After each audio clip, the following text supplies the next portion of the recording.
Corona की मार से पस्त बिहार में बाढ़ के हालात बेकाबू है। ना कोरोना काबू में है और ना बाढ़ थमने का नाम ले रही है। कोरोना संकट में बाढ़ का खौफ कोड में खाज साबित हो रहा है। कटिहार जिला न केवल बाढ़ के खतरे से जूझ रहा है बल्कि महानंदा के तेज बहाव से अब प्राणपुर विधानसभा क्षेत्र के 1.5 दर्जन गांव के वजूद पर ही खतरा मंडराने लगा है।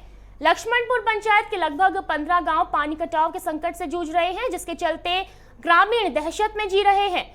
डकरा, इंग्लिश, यादवपुर जैसे 15 गांव के लोग महानंदा के खौफ से खुद को बचाने की गुहार लगा रहे हैं। ग्रामीणों की माने तो गांव के मंदिर को महानंदा लील चुकी है। ऐसे में उन्हें अब सरकार के अलावा कोई भी नहीं बचा सकता। अब ये छोटा सा गांव है, हम लोग तकरीबन यहाँ 2000-3000 की आबादी है।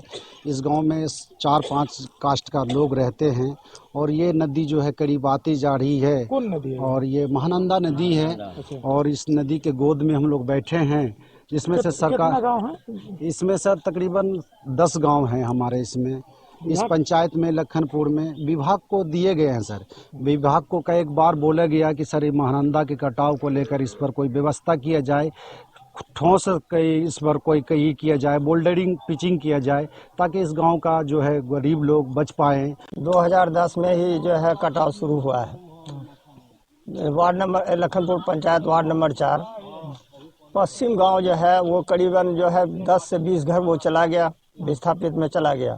दूसरी बात, उधर जब रुक गया, अब सर इधर जो है वार्ड नंबर 4 में जो है इधर कटना शुरू हो गया। और जो कट रहा था ये साले साल ये प्रत्येक साल कट ही रहा है। तो अब इसका जो है हम लोग गरीब भूमि ही इंसान जो है हम लोग क्या करेंगे? खटते हैं तो सर खाते हैं, नहीं खटते हैं तो नहीं खा पाते हैं। ऐसा व्यवस्था भी नहीं है जो कि हम लोग को रोजी रोजगार मिले। अब तो लगता है घरों चला जाएगा। अब यही लग रहा है कि अब घर से मुक्त हो जाएंगे तो हम लोग तो बेघर न हो जाएंगे सर।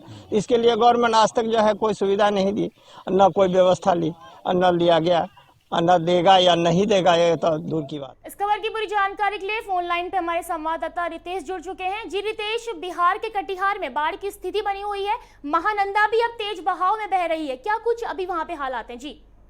जी देखिए, सीमांचल का ये इलाका खास करके कटिहार में बाढ़ एक नियति सी बन चुकी है। यहाँ के लोगों को बाढ़ का प्रकोप हर साल झेलना पड़ता है। खासकर महानंदा, कोसी, अबरनी नदी की बात कर ले तो ये तीनों नदियां जो है उफान पे है अपने, और खतरे के निशान से ऊपर चली है। एक बड़ी आबादी बाढ़ की चपेट में, साथ साथ लोग कटाव से पीड़ित होते हैं। और जो विस्थापित है, विस्थापितों के लिए जो सबसे बड़ी समस्या है कि वो कहाँ रहे, उनके रहने के लिए कोई सुविधा नहीं है। मवेशियों के लिए चारा की बात कर ले, आवाम जो है उनके लिए खाने की व्यवस्था, शुद्ध जल की व्यवस्था, तो एक बड़ी आबादी बाढ़ के प्रकोप से हर साल दहशत के साए में जीने को मजबूर रहती है। तो निश्चित तौर पे बाढ़ जो यहाँ कटिहार की नियति है, और हालांकि जिला प्रशासन दावा करते हैं कि बाढ़ को लेकर उनकी तैयारी पूरी मुकम्मल है, लेकिन ये कुछ खास ऐसा दिख नहीं रहा। जमीनी तौर पे जो बाढ़ पीड़ित है अभी भी जो कई समस्याओं से जूझ रहे हैं, और विस्थापितों की एक बड़ी समस्या है कटिहार जिले के लिए। विस्थापित आज भी ऊंचे बांध पे या रेल की पटरी पर सर लेने को विवश है। हालांकि सरकारी नाव की व्यवस्था की गई, लेकिन कई गाँव ऐसे है जो गंगा, बरंडी और महानंदा की कटाव की चपेट में, जिससे यहाँ के आवाम को एक बड़ी तकलीफ जो बाढ़ की भी इसका झेलनी पड़ती है। जी, महानंदा के आसपास 15 गांव हैं जो अभी दहशत के माहौल में जी रहे हैं, तो क्या ऐसे में सरकार उनके लिए कोई व्यवस्था नहीं कर रही है? जी, निश्चित तौर पे जिला प्रशासन अपना दावा तो कर रही है कि वो हर मुकम्मल सुविधा जो है आम जो ग्रामीण जो है जो बाढ़ के प्रकोप को झेल रहे, जो कटाव पीड़ित है, उनके लिए कर रही है। लेकिन जो जमीनी हकीकत है वो कुछ खासा नजर नहीं आ रहा। आज भी जो ग्रामीण है, जो 15 गांव के ग्रामीण है, उनका जिला मुख्यालय से संपर्क भंग हो चुका है, और वो कटाव पीड़ित है और कटाव की दहशत के साये में जी रहे हैं। कब उनका घर कटाव में आ जाए और गंगा में समा जाए, तो निश्चित तौर पर कहीं ना कहीं एक समस्या बनी हुई है।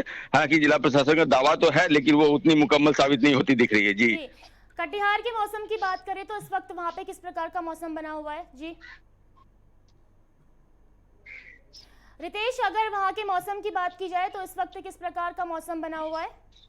हालांकि अभी जो जैसा मौसम विभाग की भविष्यवाणी थी कि आने वाले 2-4 दिनों में बाढ़ का प्रकोप, तेज बारिश होगी और ओलावृष्टि भी होगी, साथ ही साथ वज्रपात की भी संभावना है। तो निश्चित तौर पर आकाश में बादल छाए हुए हैं और बाढ़ की संभावना, बारिश को लेकर बाढ़ की संभावना बढ़ी हुई है। नेपाल के तराई क्षेत्र की बात कर ले तो वहां भी भीषण बारिश हो रही है, जिस वजह से बाढ़ का प्रकोप, जो बाढ़ की खतरा जो है उसकी संभावनाओं से इनकार नहीं किया जा सक रहा है। जी, धन्यवाद रितेश।